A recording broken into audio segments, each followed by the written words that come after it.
One morning in August, a man woke on the floor of his home in the hills of Cameroon. Everyone around him was dead. There was no blood, no fire, no sign that anything had come through the door. This video recreates real events, guided by real historical photographs from public archives. This is one of the actual images taken in the valley after the disaster. Outside, the cattle lay where they had stood, in fields still wet with dew. Birds had dropped from the trees. Insects were silent. The whole valley had simply stopped. And below the village, the lake that had always been deep blue had turned the color of dried blood. 1,746 people died that night. Not one of them ever woke. There was no weapon, no disease, no flood. The thing that killed them was the lake itself, and it had done it without a single sound. This is Lake Nyos in the volcanic highlands of northwest Cameroon. It fills the crater of a volcano that last erupted only a few centuries ago. From the shore, it looks like nothing more than a calm mountain lake.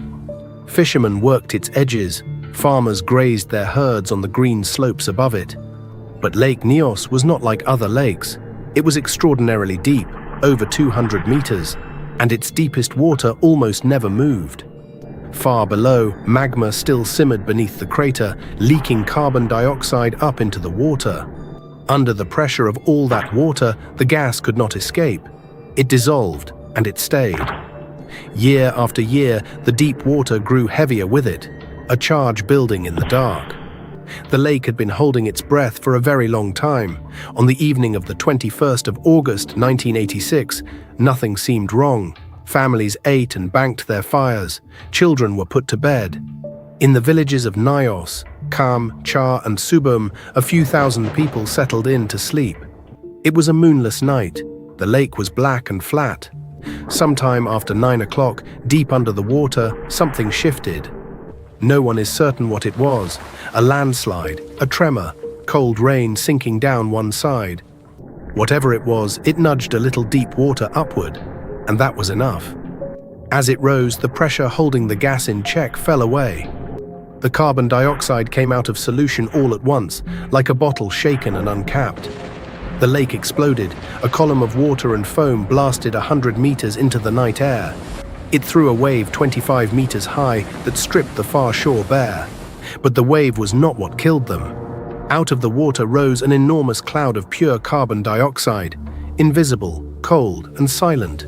Nearly 1 billion cubic meters of gas. Enough to fill the valley like water filling a bowl. Carbon dioxide is heavier than air. The cloud did not drift away. It sank. It poured over the rim and ran down the valleys, hugging the ground 50 meters deep. It moved at the speed of a car, 30, 40, 50 kilometers an hour, straight toward the sleeping villages. There was no smell to warn them, no sound, nothing to wake a sleeping child. The gas simply flowed in under the doors and filled the rooms.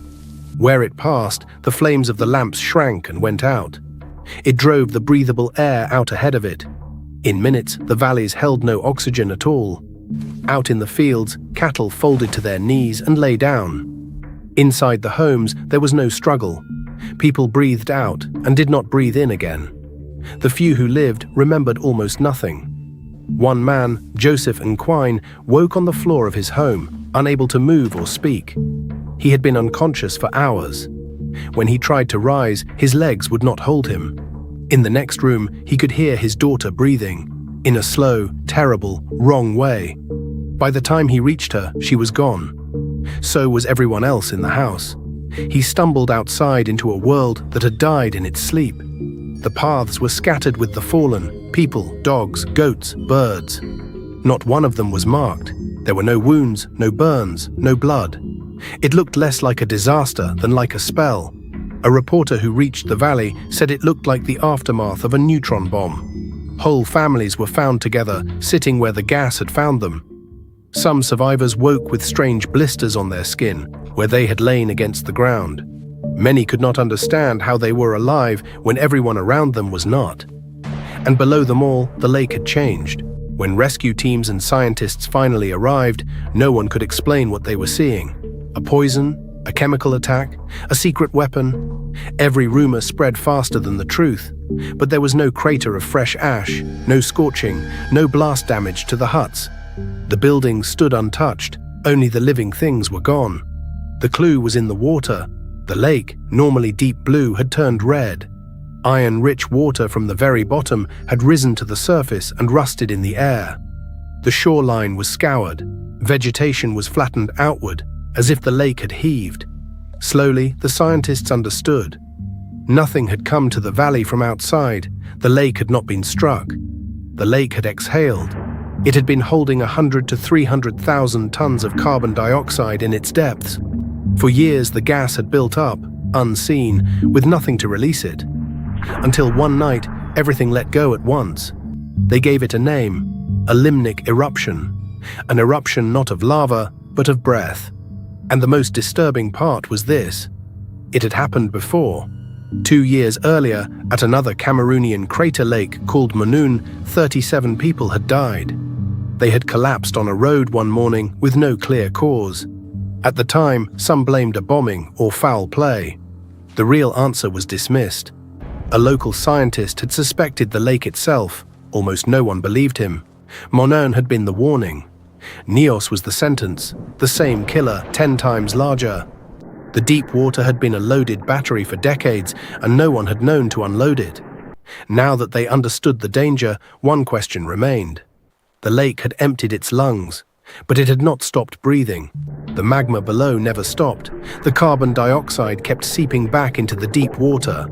Left alone, Lake Nyos would slowly reload, and one day do it all again. So scientists chose to diffuse it deliberately and slowly. They sank a pipe down into the charged deep water and let the pressure do the rest. As the water rose through the pipe, the gas fizzed out and drove a fountain into the sky. A controlled leak, bleeding the lake's poison out a little at a time. Today, 3 pipes keep Lake Nyos breathing out gently, so it can never gather its breath again. Only 3 lakes on Earth are known to hold this kind of death in their depths. Nyos and Manoun in Cameroon, and Lake Kivu, far larger, with 2 million people living along its shores. That lake has not yet exhaled. Lake Nyos looks today exactly as peaceful as it did the evening before it killed. The most dangerous water in the world is not the kind that rages. It is the kind that lies perfectly still. 1,700 people learned that on a single silent night, and never had the chance to tell it. If you made it this far, thank you for watching. These videos take real research and care to bring to life. If you'd like to see more, consider subscribing.